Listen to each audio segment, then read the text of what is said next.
হেই বন্ধুরা, আজকে আপনারা দেখতে চলেছেন 2003 সালে রিলিজ করা part of the Caribbean part 1 মুভিটি। তো মুভির শুরুতেই আমরা একটা জাহাজ দেখতে পাই। জাহাজের ভিতর এলিজাবেথ নামের একটি মেয়ে সমুদ্রের ডাকাতদের গান গাচ্ছিল। তখন গিবস নামের জাহাজের এক কর্মচারী বাচ্চাটিকে গানটি গাইতে বারণ করে, কারণ গানটি ডাকাতদের অনেক পছন্দের ছিল। তখন এলিজাবেথের বাবা গভর্নর আর লেফটেন্যান্ট সেখানে চলে আসে। লেফটেন্যান্ট সমুদ্রের ডাকাতদেরকে একদমই দেখতে পারতো না, আর সে বাচ্চাটিকে বলে সব সমুদ্রের ডাকাতদের একটাই শাস্তি, সেটা হলো মৃত্যুদণ্ড।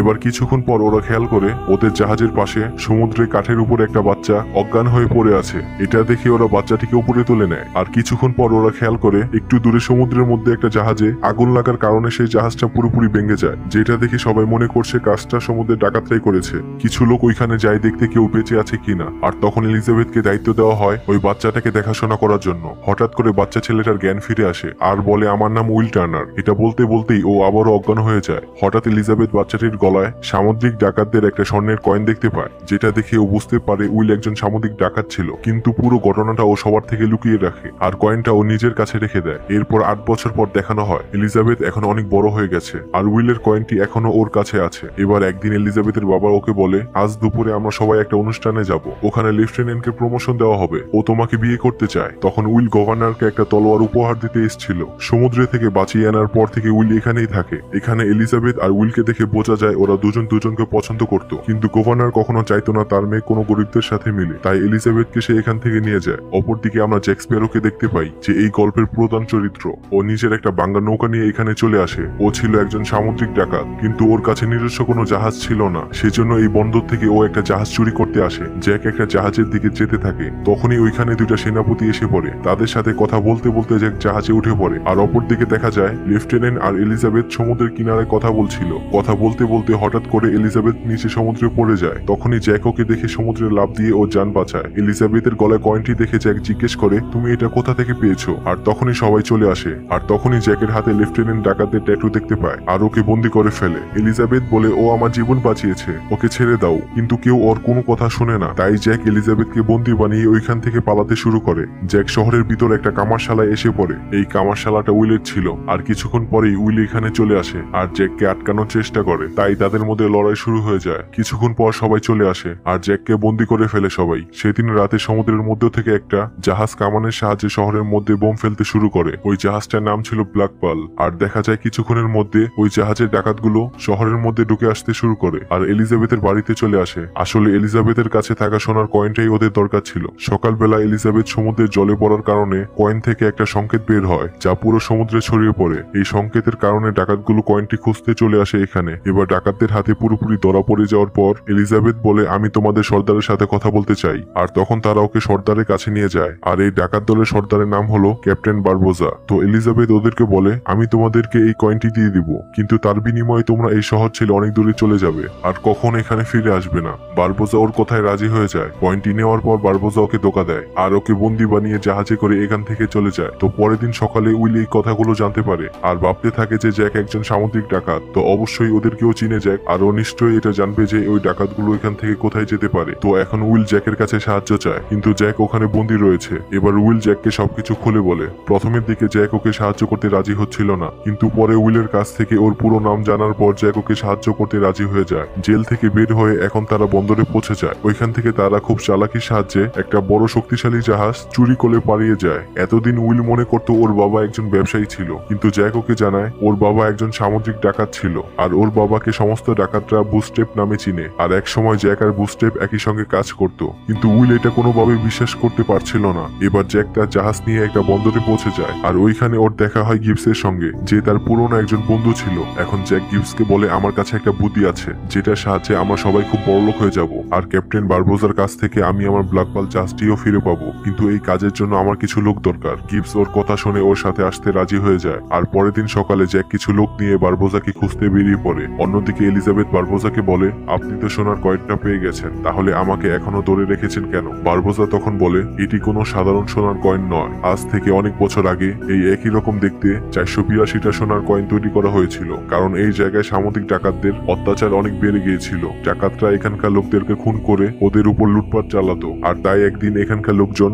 একই রকম দেখতে 482টা সোনার কয়েন একটা বাক্স এর মধ্যে ভরে সামুদ্রিক ডাকাতদেরকে উপহার দেয়। কিন্তু ওইখানকার ডাকাতরা দিন দিন বেড়েই চলেছিল, আর ওরা সবসময় ওদের উপর লুটপাট চালাতো। আর এই কাজের জন্য সৃষ্টিকর্তা ডাকাতদের উপর রেগে গিয়ে ওই কয়েনগুলোর উপর অভিশাপ দিয়ে দেয়। কোনো মানুষ যদি ওই বাক্স থেকে ওই কয়েনগুলোকে বের করে, তাহলে সঙ্গে সঙ্গে তার পুরো শরীর অভিশপ্ত হয়ে যাবে। আর আমরা সমস্ত ডাকাতরা মিলে যখন ওই কয়েনগুলোকে খরচ করছিলাম, তখন আমরা কেউ ওই অভিশাপ সম্পর্কে কিছুই জানতাম না। কিন্তু পরে যখন ওই অভিশাপ সম্পর্কে জানতে পারলাম, ততক্ষণে অনেক দেরি হয়ে গিয়েছিল। আমাদের শরীর আগে থেকেই অভিশপ্ত হয়ে গিয়েছিল, আর তার কারণে না আমরা বেঁচে থাকতে পারি বা মরে যেতে পারি। পৃথিবী শেষ হওয়া পর্যন্ত আমাদের শরীর এই অভিশাপে ভরা থাকবে। আর এই অভিশাপ থেকে বাঁচার একমাত্র উপায় হলো আমাদেরকে ওই সমস্ত সোনার কয়েনগুলোকে ওই বাক্সের মধ্যে আবারও ফিরিয়ে দিতে হবে। আর তার সঙ্গে যারা যারা ওই কয়েনগুলোকে চুরি করছিল, তাদের প্রত্যেককে নিজেদের রক্ত দিয়ে ওইখানে বলি দিতে হবে। আমরা ওই বাক্সের মধ্যে সমস্ত সোনার কয়েনগুলোকে ফিরিয়ে দিয়েছি, আর এতদিন ধরে তোমার কাছে থাকা ওই শেষ কয়েনটাকেই খুঁজে বেড়াচ্ছিলাম। আর আজ সেই চেষ্টা আমাদের সফল হয়েছে।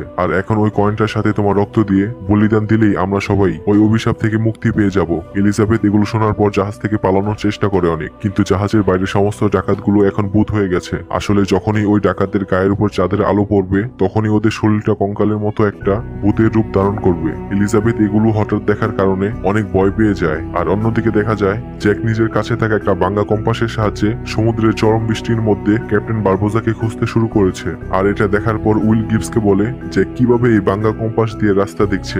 গিবস বলে, আমি এটা জানি না ঠিক। এর আগে যখন আমি জ্যাককে চিনতাম, তখন ও ব্ল্যাক পার্ল জাহাজের ক্যাপ্টেন ছিল, কিন্তু একটা সময় ওর সঙ্গী সাথীরা ওকে ধোঁকা দেয়। তারপর ক্যাপ্টেন বারবোজা জ্যাকের কাছ থেকে ব্ল্যাক পার্ল জাহাজটা কেড়ে নিয়ে ওকে জাহাজ থেকে একটা ছোট দ্বীপের মধ্যে নামিয়ে দেয়। আর তখন ওর সঙ্গে একটা বন্দুক আর একটা গুলি দেওয়া হয়, যার সাহায্যে ও নিজের আত্মহত্যা করতে পারে। কিন্তু 3 মাস ধরে একটা দ্বীপের মধ্যে কোনো কিছু না খেয়ে আটকে থাকার পর মানুষ সাধারণত ওই গুলি দিয়ে নিজেকে মেরে ফেলে, কিন্তু জ্যাক অনেক কষ্টে কোনো রকমে ওই দ্বীপ থেকে পালিয়ে আসে। আর ওই গুলিটাকে এখনো ও নিজের কাছে রেখে দিয়েছে ক্যাপ্টেন বারবোজাকে মারার জন্য।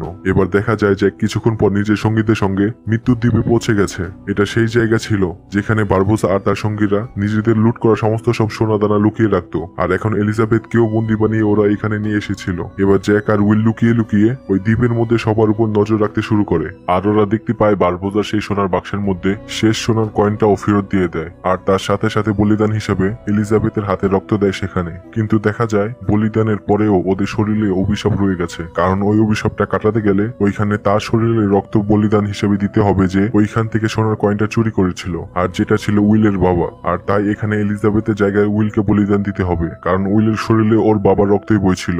এবার দেখা যায় এত কিছুর পরেও অভিশাপ থেকে মুক্তি হতে না পারার কারণে ওইখানে সমস্ত ডাকাতদের মধ্যে ঝামেলা বেঁধে যায়। আর সেই সুযোগে উইল ওইখান থেকে এলিজাবেথকে নিয়ে পালিয়ে আসে, কিন্তু ওইখান থেকে বের হওয়ার আগে ও জ্যাকের মাথায় বাড়ি দিয়ে ওকে অজ্ঞান করে দেয়, কারণ উইল জ্যাককে কোনো রকমে বিশ্বাস করতে পারছিল না। এবার কিছুক্ষণ পর জ্যাকের জ্ঞান ফিরে আসে, আর তখন ওইখানে ও বারবোজার সঙ্গে একটা চুক্তি করে। জ্যাক বলে, তোমাদের ওই অভিশাপ থেকে মুক্ত হতে গেলে যার রক্ত দরকার তাকে আমি চিনি, কিন্তু তাকে দড়িয়ে দেওয়ার বিনিময়ে আমাকে আমার ব্ল্যাক পার্ল জাহাজটা ফিরিয়ে দিতে হবে তোমাকে। এবার দেখা যায় জ্যাকের কথায় রাজি হওয়ার পর বারবোজা ওকে নিয়ে সমুদ্রে বেরিয়ে পড়েছে। আর বেশ কিছুক্ষণ পর বারবোজা পিছন দিক থেকে উইলের জাহাজকে ধরে ফেলে, আর ওইখানে ওই দুইটা জাহাজের মধ্যে যুদ্ধ লেগে যায়। কিছুক্ষণ যুদ্ধ করার পর বারবোজাকে আমরা এই যুদ্ধে জিততে দেখি। আর এই যুদ্ধের মধ্যে সবাই জানতে পারে উইল হলো বুস্টেপের আসল ছেলে, সেজন্য উইলকে বন্দি বানিয়ে আবার মৃত্যু দ্বীপে নিয়ে যায় তারা। আর এখন জ্যাক আর এলিজাবেথকে সমুদ্রের মধ্যে তারা ফেলে দেয়, ফলে তারা একটা দ্বীপে পৌঁছায়। এটাই সেই দ্বীপ ছিল যেখানে জ্যাককে আগে বন্দি বানিয়ে রাখা হয়েছিল। এবার দ্বীপের মধ্যে এলিজাবেথ কিছু কাঠের মধ্যে আগুন লাগিয়ে দেয়, যাতে কেউ ওদের সাহায্য করতে পারে দোয়া দেখে। আর কিছুক্ষণ পর দেখা যায় গভর্নর তাদের সেনাবাহিনী নিয়ে এখানে এসে পড়েছে। এবার তারা উইলকে ওই দ্বীপ থেকে বাঁচিয়ে আনার জন্য অনুরোধ করে, কিন্তু লেফটেন্যান্ট রাজি হয় না। তখনই এলিজাবেথ বলে, যদি তুমি ওকে বাঁচিয়ে আনো আমি তাহলে তোমাকে বিয়ে করব। পরে সে রাজি হয়ে যায়। কিছুক্ষণ পর তারা উইলকে বাঁচানোর জন্য মৃত্যুর দ্বীপে পৌঁছে যায়। আর ওইখানে জেমসের সেনাবাহিনী আর বারবোজার দলের মধ্যে ভালো যুদ্ধ হতে থাকে, কিন্তু যেহেতু অভিশাপের কারণে ওই ডাকাতগুলোর শরীর অমর হয়ে গিয়েছিল, সেজন্য ওদের সাথে যুদ্ধ করতে খুব কঠিন হচ্ছিল। আর এই লড়াই চলাকালীন জ্যাক নিজের পুরনো বন্দুকটি দিয়ে ক্যাপ্টেন বারবোজাকে একটা গুলি করে। তখন বারবোজা বলে, তুমি 10 বছর ধরে এই গুলিটাকে নিজের কাছে গুছিয়ে রেখেছিলে, আর আজকে এইভাবে এরা নষ্ট করে ফেললে। তখন পিছন দিক থেকে উইল বলে, জ্যাক গুলিটাকে নষ্ট করেনি। আর এটা বলতে বলতেই বারবোজার বলিদান হয়ে যায়, যার ফলে সবার শরীর থেকে অভিশাপটা সঙ্গে সঙ্গে নষ্ট হয়ে যায়। আর বারবোজাও জ্যাকের গুলির কারণে মরে যায়। মারা যাওয়ার সময় অভিশাপ থেকে মুক্ত পাওয়ার কারণে কারণে বারবোস অনেক খুশি ছিল। আর এভাবে 10 বছর পর জ্যাক নিজের প্রতিশোধ নিল। অন্যদিকে তার সঙ্গীরা ব্ল্যাক পার্ল জাহাজটি নিয়ে পালিয়ে যায়, তাই লেফটেন্যান্ট ওকে নিজের সঙ্গে গ্রেফতার করে নিয়ে আসে। এবার দেখা যায় সামুদ্রিক ডাকাত হওয়ার কারণে জ্যাককে সবার সামনে ফাঁসি দেওয়া হচ্ছে, কিন্তু শেষ সময় ওইখানে উইল এসে জ্যাককে ওই ফাঁসির হাত থেকে বাঁচিয়ে দেয় আর জ্যাককে ওইখান থেকে পালিয়ে যেতে সাহায্য করে। এবার দেখা যায় জ্যাককে পালাতে সাহায্য করার জন্য উইলকে ওরা ধরে ফেলে, কিন্তু তখন এলিজাবেথ সবাইকে বলে যদি উইলের কোনো ক্ষতি হয় তাহলে আমি মরে যাব। উইলকে অনেক ভালোবাসি আমি, আর উইলও আমাকে অনেক ভালোবাসে। এটা শুনে ওর বাবা রাজি হয় আর উইলকে ছেড়ে দেয়। আর তখনই জ্যাক সুযোগ বুঝে সেখান থেকে পালিয়ে পানিতে লাফ দেয়। আর তখনই ও দেখে ওর সঙ্গীরা ব্ল্যাক পার্ল জাহাজ নিয়ে বাঁচাতে আসে। আর এইভাবে আজ অনেক বছর পর জ্যাক নিজের ব্ল্যাক পার্ল জাহাজটা ফিরে পায়, আর তারপর ওটাকে নিয়ে সমুদ্রে আবারও এগিয়ে যেতে শুরু করে। আর এইখানে এই সিনেমাটি শেষ।